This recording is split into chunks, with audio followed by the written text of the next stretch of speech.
Hello friends, बरायबाय Bodo Job Info official YouTube channel जायफ्रा government साख्रियाव नोंथांमोना इन्ट्रेस्टेड दङ बे भिडिअखौ नायलांजोबजासिम डकुमेन्ट्स भेरिफिकेसन बोरै खालामो आरो बेयाव गासैबो अकेबासो नोंथांमोना साख्रि मोननाय जायो एबा स्किल टेस्टआव नोंथांमोनखौहाय एन्ट्रि खालामनाय जायो। दा मोनसे थालांबा नोंथांमोना रिजेक्ट जागोन, जोबोर लस जागोन, बेखायनो भिडिअखौ नायलां अफिसियेल नटिस होबाय आरो लोगोसे APDCL फरेस्ट एडुकेसन APSC गोबां साख्रि फैगासिनो दङ बे डिसेम्बर दानावनो अनलाइना जाथारसिगोन आरो एग्जामा जानुवारि फेब्रुवारि मार्चआव नोंथांमोना आनजाद होनो हागोन आरो नेक्स्टआव साख्रि लानो हागोन। 30,000 भेकेन्सि दंबावो जेराव ADRE खौ लानानै गासै 70,000 थांबाय होनना बुंदों, बेनिफ्राय 30,000 दंबावो जेराव नोंथांमोना गोबां जब्सनि एप्लाइखौ खालामनो हाथारसिगोन दा बावैनो। बेनिफ्राय ADRE पास जानायफोरनि स्किल टेस्टनि एडमिट होबाय बेखौथ' मिथिखाबाय। बेजों लोगोसे गोदान इन्सट्राक्शन्स होदों, बेनो जाबाय डकुमेन्ट्स भेरिफिकेसन। लोगोसे जायफ्रा PWD केन्डिडेट्स नोंथांमोना स्किल टेस्टनि टाइमिंआ बारायबाय, 15 मिनिट्स बारायना होबावबाय, सिगाङाव 45 मोन दा मोजांसिन जाबाय। देन बेनिफ्राय लोगोफोर दायो जों नायनोसै फैदों नटिसखौ रिगार्डिं डकुमेन्ट्स भेरिफिकेसन। बे इम्परटेन्ट, गासैबो जबावनो गोरोबो जेराव नोंथांमोना APDCLआनो जा आसाम पुलिसआनो जा बा गोबां साख्रियानो जा बेयाव गोरोबखायो। दा बिनिनो मोनसे अफिसियेल नटिस होबाय। दा ADREनि स्किल टेस्टआ जागायसिगोन 21 डिसेम्बर नालाय, दा बेखायनो नोंथांमोना डकुमेन्ट्स भेरिफिकेसन खालामनायनि माखासे रेडि खालामनांगौ, बेनो जाबाय लांफाथारनांगोन आरो लांफायाबा नोंथांमोना स्किल टेस्टआव हाबनो मोननाय नङा एबा नोंथांनि साख्रियानो जानाय नङा। बेल' नङा, आपकामिंआवबो गासैबो सेम जायो डकुमेन्ट्स भेरिफिकेसना मा बिदों नायदोनै HS पासनि लेभेलाव जेराव नोंथांमोना एग्जाम होदोंमोन। ड्राइभारा उनाव फैगोन, ड्राइभारखौ दोनथ'गोन। देन बेनिफ्राय नोंथांमोना एडमिट कार्ड गोदान मोनोना कम्पिउटार टेस्टनि थाखाय स्किल टेस्टनि थाखाय, बेखौ नांथारगौ, जुदि बे गैयाब्ला हाबनो मोननाय नङा। अके, स' नाम्बार 1आव बेखौ लांफाथारनांगोन।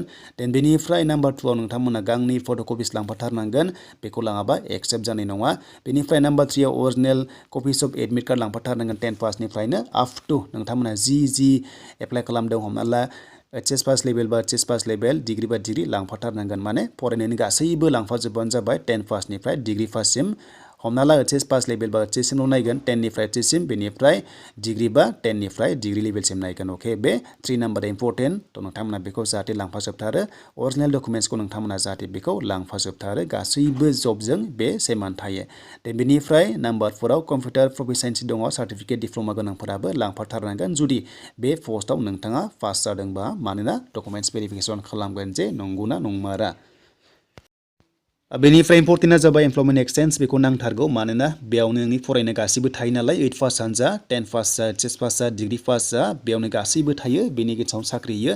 कास्ट सार्टिफिकेट नांथारगोन STआ, मानोना बेनि गेजेराव काट अफ थांगोन नालाय, STआ 60 एबा 65, स' बिनि सायाव साख्रि जागोन नालाय फाइनाल लिस्टआव बेखौ नांथारगोन। अके, बेनिफ्राय डिसेबिलिटि पार्सनफ्रा नोंथांमोननि सार्टिफिकेट थायोना, बेखौ नांथारगोन जेराव नोंथांमोना बेखौ नांगौ जायो। बेनिफ्राय EWS खौहाय नाङा, बे जाबाय जेनेरेलफोरनि थाखायसो, जों STफोरनि थाखाय नङा, बेखौ टेनसन दाला।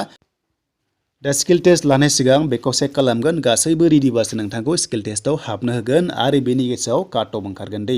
दा लोगोफोर, जायखिजाया लोगोफोर नोंथांमोना मिथिबाय, एडभान्स मिथिखाबाय, जाहाथे नोंथांमोना आरोबाव एक्सट्रा डिप्ल'मा दङबा लांफा, जाहाथे नोंथांमोना हेल्पफुल जायो सेलेक्सन प्रसेसआव।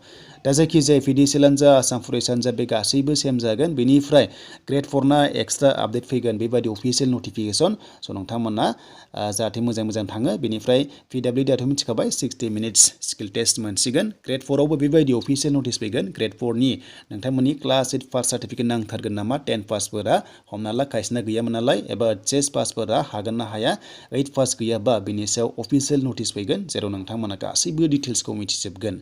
दा बेनोमोन लोगोफोर दिनैनि बिग आपडेट डकुमेन्ट्स भेरिफिकेसन आपकामिं जबनि सायाव।